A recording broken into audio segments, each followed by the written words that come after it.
در شهر سوچی فدراسیای روسیه جلسه شورای سران حکومت‌ها سروزیران کشورهای اعضای اتحاد دولت‌های مستقل برگزار گردید که در کار آن سروزیر جمهوری تاجیکستان قاهر رسولزاده نیز اشتراک نمودند. در دایره جلسه جهت آموزش تجربه پیشقدم، معرفی امکانات‌های استحصالی و گسترش همکاری‌های منبعده در سمت‌های اقتصاد و تجارت، صنعت، انرژتیکا، کشاورزی، حفظ محیط زیست و تکنولوژی معاصر نمایشگاه بین المللی برگزار گردید که در آن نمونه زیادی تکنیکا و ماشینالات کشاورزی و صنعتی، راه و نقلیات، تندرستی و دیگر نمود محصولات استحصال نموده کشورهای اعضای اتحاد دولت‌های مستقل معرفی گردید. در نمایشگاه سروزیر مملکت قاهر رسولزاده از امکانات‌های استحصالی جمهوری تاجیکستان به مانند بهترسازی اینفراستراکتور ضروری در ساحه‌های صنعت و انرژتیکا، رشد ساحه سیاحی،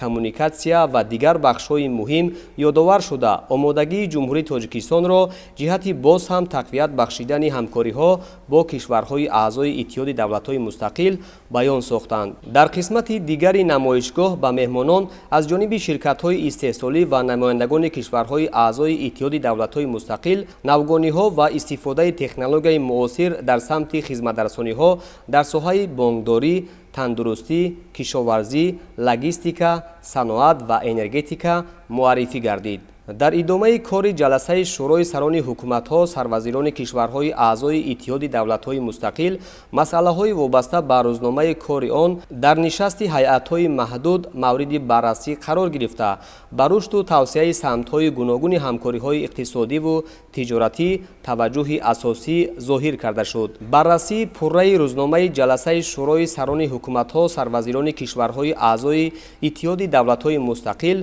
و مبادله افکار ثمره‌بخش جانب‌ها در نشست وسیع هیئت‌ها ادامه یافت. در رفت جلسه های هیئت‌های محدود و اشتراک هیئت‌های وسیع در مجموع وضع کنونی و دورنمای رابطه‌های اقتصادی و تجارتی در دایره اتحاد دولت‌های مستقل بررسی شدند. ضمن سخنرانی خود در جلسه شورای سران حکومت‌ها سروزیران کشورهای اعضای اتحاد دولت‌های مستقل سروزیر جمهوری تاجیکستان قاهر رسولزاده و دیگر راهبران هیئت‌ها آمادگی و هوسمندی خود را در سمت گسترش همکاری‌های سودمند در ساحه‌های سیاسی، اقتصادی، اجتماعی و گومانیتری ابراز نموده تاکید داشتند که محض در اساس همکاری‌های بسیار جانبه می‌توان به رشد و توسعه همکاری‌های بین دولتی در دایره اتحاد نائل گردید. در جلسه شورای سران حکومت‌ها سروزیران اعضای اتحاد دولت‌های مستقل 14 مسئله مهم محاکمه گردیده از نتیجه‌های محاکمه‌های آنها